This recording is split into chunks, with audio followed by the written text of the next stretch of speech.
Olá pessoal, tudo bem? Me chamo Lucas Reis, tenho 28 anos, sou engenheiro de software aqui na Europa e hoje eu venho contar para vocês como foi o meu processo e quais foram as minhas receitas de bolo que eu desenvolvi ali para conseguir chegar e me mudar até aqui na Europa. Se esse é o primeiro vídeo que você está vendo no meu canal, recomendo você clicar no cartão aqui em cima, que ele vai te levar para o vídeo que conta a minha história, todos os perrengues que eu passei até chegar até aqui. Primeiramente, eu gostaria de agradecer a todo o apoio que eu recebi no canal. Esse apoio ele é fundamental para que eu possa desenvolver os próximos vídeos. Então, não se esqueça de se inscrever no canal, dar o joinha, ativar o sininho para não perder nenhum vídeo sobre essa saga que me levou e me trouxe até aqui na Europa. No vídeo de hoje nós vamos falar sobre como se aplicar para uma vaga na Europa, expectativa versus realidade, inglês, currículo e muito mais. Então, bora pro vídeo! Tudo isso aconteceu entre janeiro e maio de 2021, que foi quando eu decidi me mudar para fora do país. Quando eu realmente havia decidido tentar uma vaga para fora, a primeira pergunta que eu tive é: aonde paga mais? Alguns países europeus têm bons salários, então fazia mais sentido para mim ir para onde se pagasse um pouco mais, porque meu salário no Brasil já era um salário bom, já era um salário que eu estava ganhando condizente com o meu nível de experiência, então não fazia sentido eu ir mudar para fora do país e receber menos do que eu ganho no Brasil. O salário para mim era um fator muito importante, pois morando fora do país eu queria testar e tentar coisas novas, ter algumas regalias como poder viajar, como comprar algum móvel, morar sozinho e por aí vai. Então eu já excluí da lista diretamente Portugal e Itália, justamente por conta dos salários para desenvolvimento de software eles não serem tão atrativos quanto os da Holanda, Alemanha, Dinamarca e por aí vai. Após decidir quais países que eu gostaria de morar, eu decidi pesquisar quais eram as empresas consideradas grandes aqui na Europa em termos de tecnologia, plano de carreira, que fizessem mais sentido para minha mudança. As empresas grandes, elas têm uma facilidade muito grande de relocar pessoas de um país para o outro. O governo, dependendo do país, o governo ele dá um certo incentivo, ele dá uma certa vantagem fiscal para essas empresas trazerem mão de obra qualificada de outros países. Então, empresas grandes, elas costumam ter muitos funcionários internacionais. Isso para mim, acho que era um caminho, para mim fazia um sentido tentar. Enquanto eu fazia essas pesquisas dessas empresas, eu criava um documento no Notion para cada empresa. Para caso você não saiba o que é o Notion ele é um site onde você pode criar notas inteligentes. Essas notas inteligentes são documentos de texto, onde você pode ter imagens, onde você pode ter gráficos, planilhas e dentro desse site você consegue linkar esses documentos com outros documentos sem sair dentro dele. Então fica muito mais fácil de desenvolver um fluxo, um raciocínio ou documentar coisas. Eu super recomendo, eles têm um tier bem generoso. Eles têm uma vantagem muito grande sobre o Google Docs, na minha opinião, até porque, sabe, você consegue de fato criar documentos mais abstratos e consegue linkar esses documentos com outros documentos já existentes, tudo pela UI deles, então é muito prático. Mapear e registrar as empresas na Europa me ajudou a ter uma noção muito legal sobre como é o mercado nessa região, nos países, porque isso me diz muito sobre como está o mercado daquela área, se tem muita gente se aplicando, se tem muita vaga aberta, como que o país ele está aberto para a mão de obra qualificada. Além de você entender quais são as empresas, é muito importante você saber aonde a empresa ela está situada, qual é a cidade. Porque eu acho que funciona um tanto quanto igual no Brasil. Se uma empresa ela tem uma sede ou uma filial numa cidade muito pequena, eu acho que é uma questão a se pensar, porque cidades pequenas têm problemas parecidos com os do Brasil, como quantia de coisas para poder fazer, sei lá, desde passeios, viagens, deslocamento. Então é legal você considerar que cidades pequenas têm os probleminhas de cidades pequenas do Brasil e também tem o maior problema de tudo, que é a barreira do idioma. Pois cidades pequenas, se você está indo num país como a Alemanha, por exemplo, a chance é muito menor de você encontrar pessoas que falem inglês do que morar numa cidade internacional como Hamburgo, Munique e Berlim. Depois de fazer esse tracking de empresas, cidades, países, eu decidi começar a me aplicar para as vagas, pois eu já tinha uma noção de qual era o país que eu gostaria de ir. Nisso, então, eu foquei apenas na Alemanha. A Alemanha ela tem um centro gigantesco de TI rolando dentro dela. Então tem muitas empresas com muitas vagas abertas contratando uma mão de obra qualificada de fora dela, porque justamente há um déficit gigante dentro da economia alemã de pessoas qualificadas dentro da Alemanha para atuar em áreas de desenvolvimento de software. Então a Alemanha para mim fez muito sentido. E é claro, o salário alemão ele é muito maior, chega a ser 3 vezes, 4 vezes maior do que um salário, por exemplo, pago em Portugal. Após isso, eu comecei a me aplicar para vagas de software engineering na Alemanha. Nem todas as empresas que eu havia listado anteriormente, filtrado para a Alemanha, pois eu coloquei empresas de tecnologias da Europa toda, quando eu filtrei apenas pela Alemanha, nem todas elas tinham vagas na minha área e no que eu sabia fazer. Então, eu acho uma dica importante para te dar é que quando você for se aplicar para uma vaga, tente se aplicar para vaga que faça sentido para você e que você tenha experiência nessa vaga. Pois é muito difícil que uma empresa ela contrate alguém de fora que ela não saiba ou não tenha experiência no que ela vai desempenhar. Porque se ela está buscando alguém de fora, é justamente porque não existe esse tipo de mão de obra lá. Então, se for para ela contratar alguém, ela quer contratar alguém que tenha experiência. Então, evite de você se candidatar para vagas que não façam ou não tenham match com o teu trampo atual. E nessa hora de me aplicar para a primeira vaga, eu percebi que eu precisaria do meu currículo traduzido. A tradução do currículo ela é uma etapa crucial para o teu processo, porque um currículo bem estruturado, as chances de você ser chamado para uma vaga elas são maiores. É igual no Brasil, só que a diferença é que você precisa traduzir o teu currículo de uma forma muito correta para o inglês. E quando eu digo muito correta é traduzir para que a pessoa que ela esteja lendo ela consiga entender quais são as suas qualidades, as suas habilidades e, é claro, se você puder fazer por conta própria, faça. Evita utilizar ferramentas como o ChatGPT ou qualquer outra inteligência artificial, pois essas inteligências artificiais elas vão utilizar palavras muito específicas, coisas que você não fala no dia a dia ou nenhum ser humano falaria no dia a dia. Então, ao invés deles deixarem o teu currículo mais atrativo, eles deixam o teu currículo mais quadrado, mais superficial, coisa que nenhuma pessoa escreveria. Agora, se você é um leitor de textos e gosta dessa formalidade, eu acho... Então, utilize desses termos, mas fique bem claro que talvez você tenha alguns problemas se você utilizar a inteligência artificial. As empresas elas percebem que foi reescrito por uma inteligência artificial, principalmente se tem um humano lendo. Eu vou te dar um exemplo. Na minha última empresa, eu estava olhando os currículos para o meu possível substituto e um dos currículos utilizava muitos termos específicos do inglês em que pessoas elas não costumam falar. E além de utilizar essas palavras, a inteligência artificial botou métricas que não fazem, que é muito difícil de ser mensuradas. Um exemplo, ele havia colocado em uma das experiências dele que ele havia aumentado a produtividade em 50% do time dele. E eu te pergunto, qual a produtividade?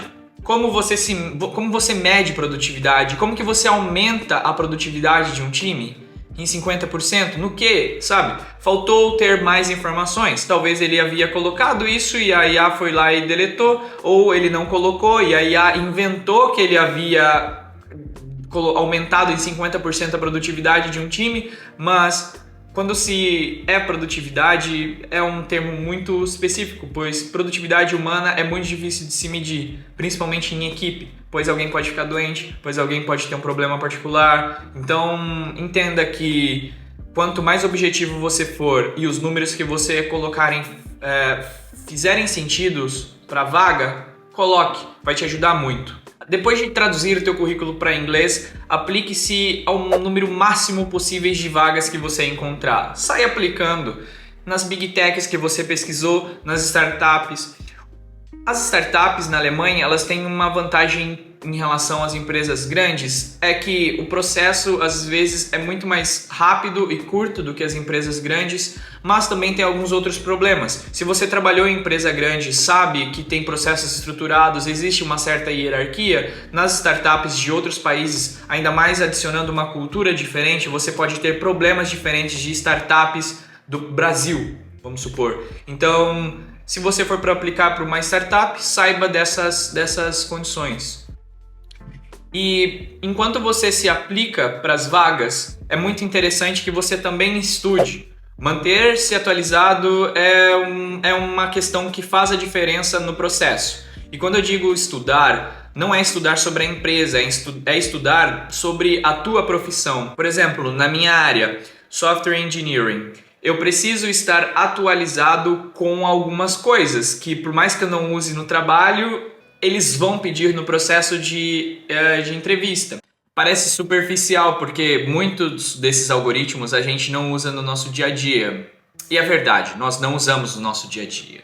Mas como eu queria passar de etapa, era fundamental eu estar ciente que eu iria ter que resolver esses exercícios e então me ajudou muito em alguns processos seletivos. Então sim, estudar é fundamental. Toda noite eu reservava 3 horas do meu dia justamente para eu poder estudar e para me aplicar para essas vagas. Quando as empresas elas começaram a me chamar para a primeira etapa do processo seletivo, eu já criava uma planilha no Notion e começava a estudar e a ler sobre essa empresa.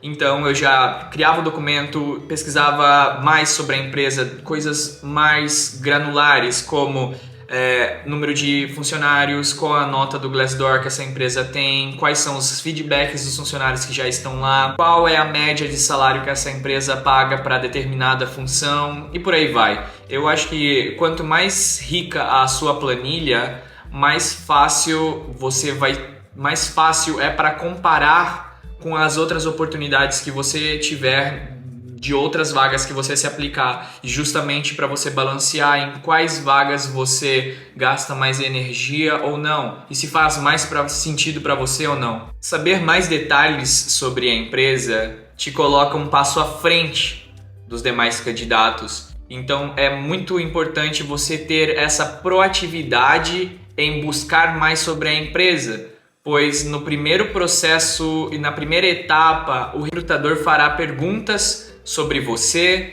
e é claro, ele vai te deixar um espaço para você fazer perguntas sobre a empresa. Então demonstre interesse, pois se você demonstrar o interesse, ele vai ser legal com você, ele vai te ajudar e ele vai ver que realmente você quer entrar na empresa, você quer fazer parte da empresa.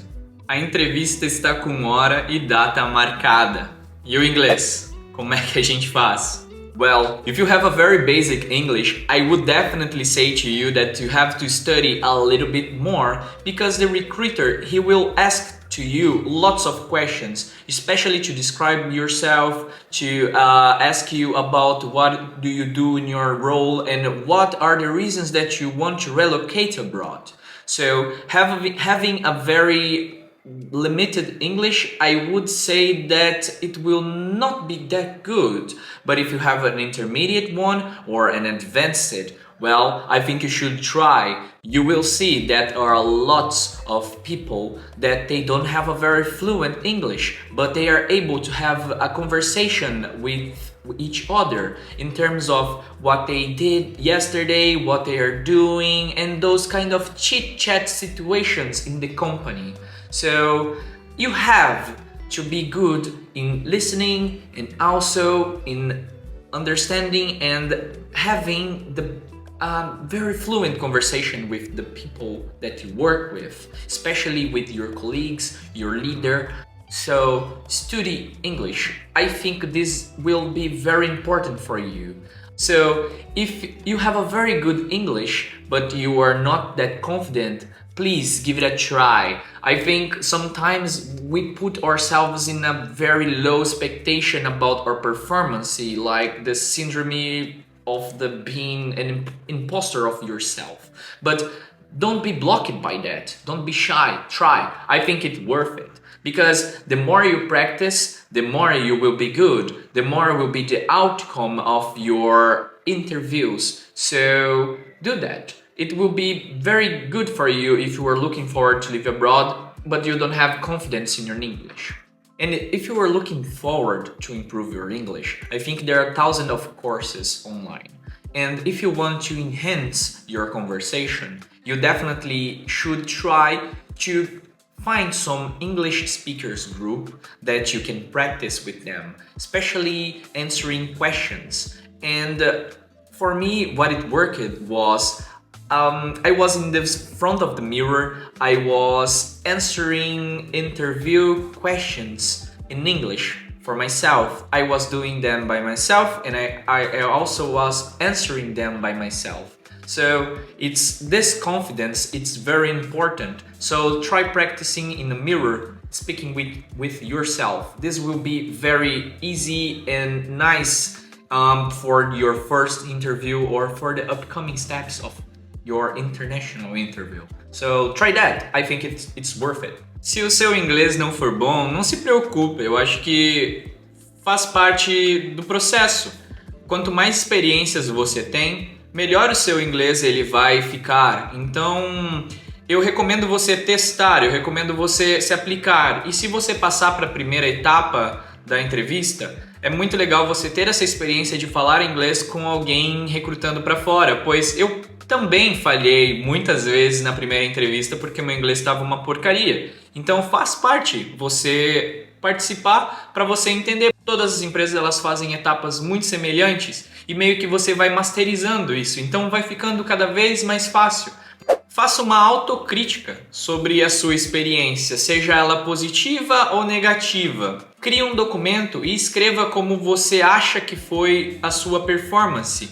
Quais são os pontos de melhoria e aonde você mandou bem. É legal porque você tem uma visão geral sobre como foi a sua primeira entrevista e também não tenha vergonha de pedir para o recrutador quais são os pontos de improvement que você precisa ter para dar seu segmento nos processos de outras empresas, até para você não cometer os mesmos erros.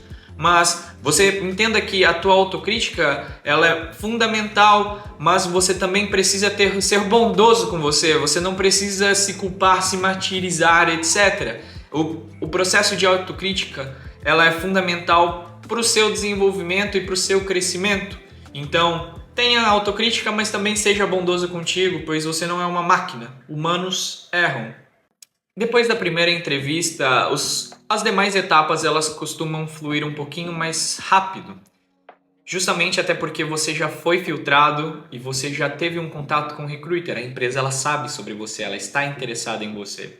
E geralmente eles mandam para uma segunda etapa que é um exame técnico.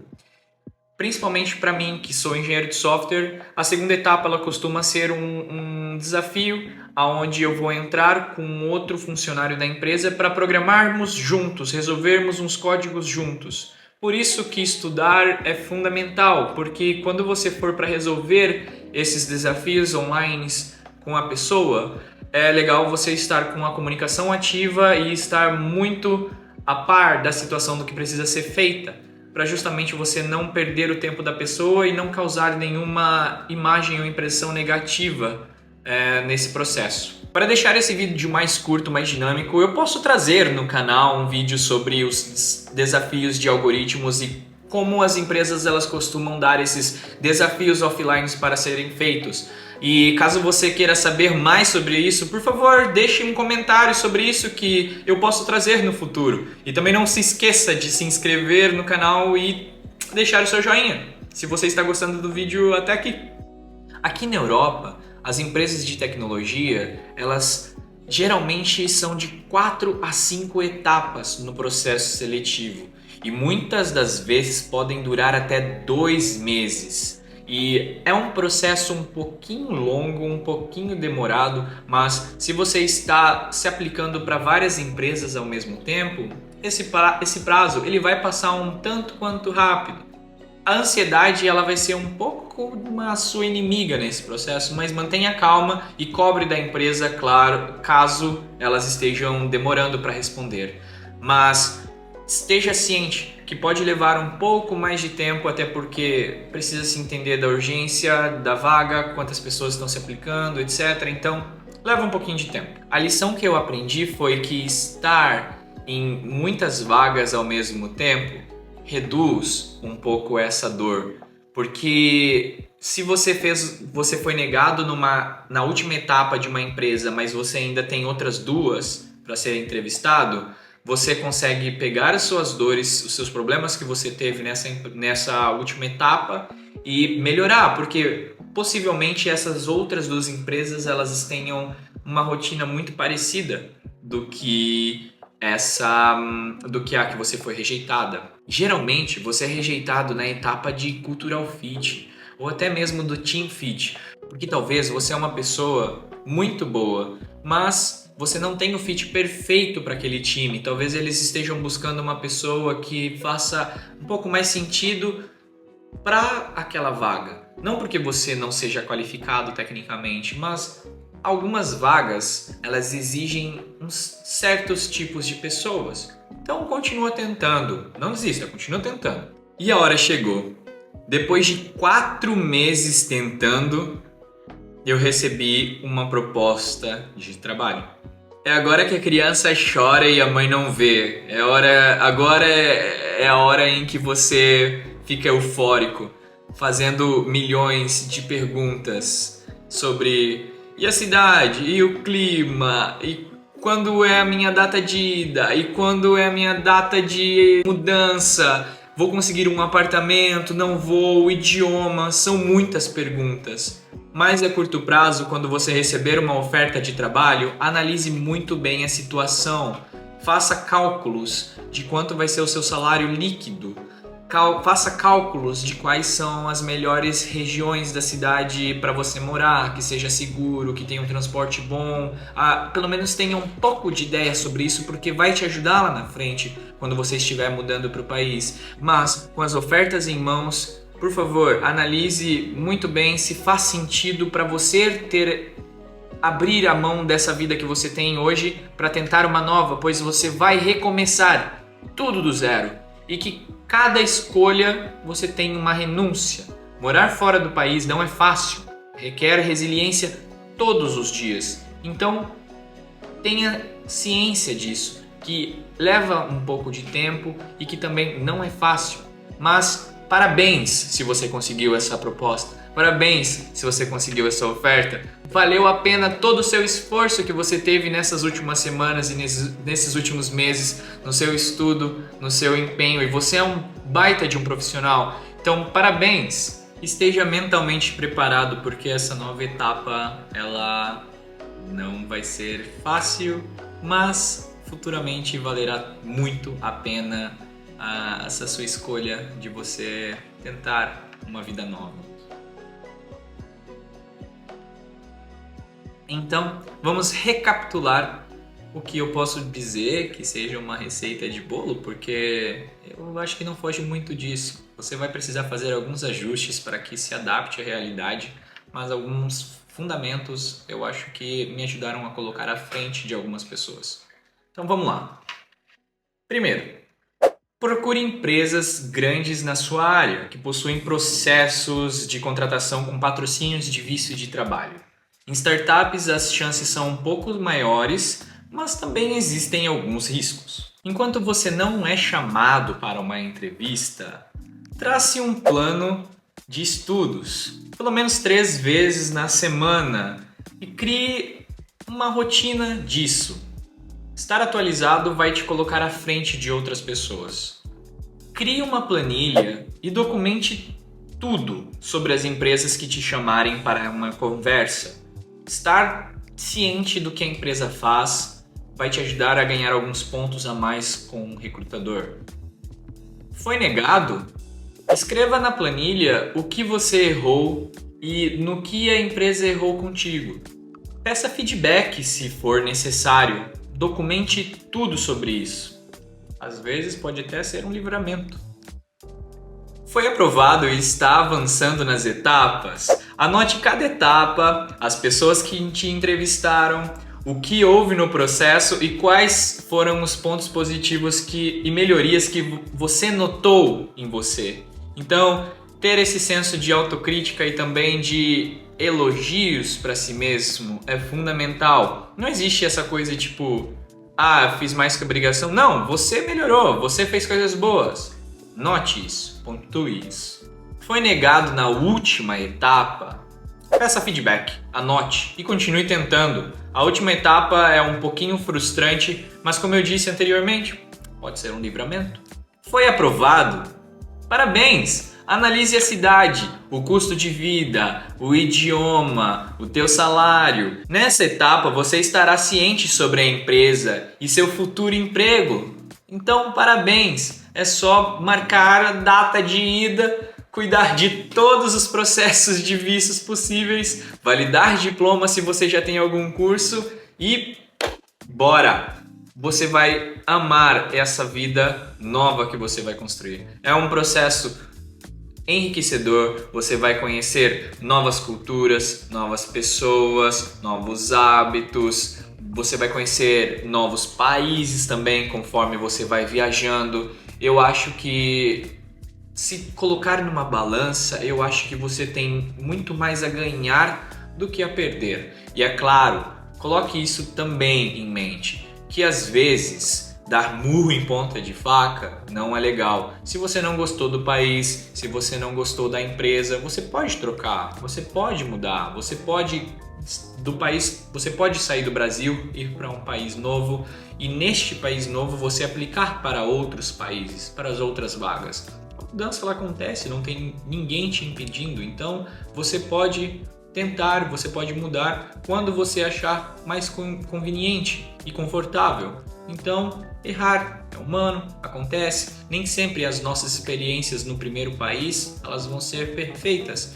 Mas a parte boa é que vai servir de base para você olhar o que você quer melhorar nessas experiências, o que você pode melhorar em comparação com essa primeira experiência. E você já vai estar muito mais alinhado do que é morar fora. Então você já sabe o que é bom, o que é ruim e o que você quer melhorar. Então, deixa a vida rolar, tem muita coisa boa ainda para acontecer. Então, infelizmente eu tô acabando o vídeo por aqui. Foi muito legal escrever todo esse material para vocês, contando como eu me estruturei e como eu me planejei para morar fora, para me aplicar para as vagas fora do país. Foi um tanto quanto trabalhoso, levaram mais ou menos uns 4 meses para eu conseguir uma proposta e acho que a palavra-chave para isso é persistência, então persista, continue se aplicando, continue tentando, eu acho que vai dar muito certo, se for para dar certo, vai dar certo, então continue nesse ritmo. E no próximo vlog eu vou contar como foi a minha mudança do Brasil para a Alemanha, o meu primeiro ano na Alemanha, quais foram os perrengues que eu passei, os problemas, o custo de vida, a expectativa versus a realidade. Então, se você quiser ouvir mais sobre essa história, não esqueça de se inscrever no canal, dar o joinha e ativar o sininho para não perder o próximo vídeo que sairá na próxima segunda. Então é isso, vou ficando por aqui, que você tenha uma boa semana aí pela frente e nos vemos logo. Então, tchau, tchau!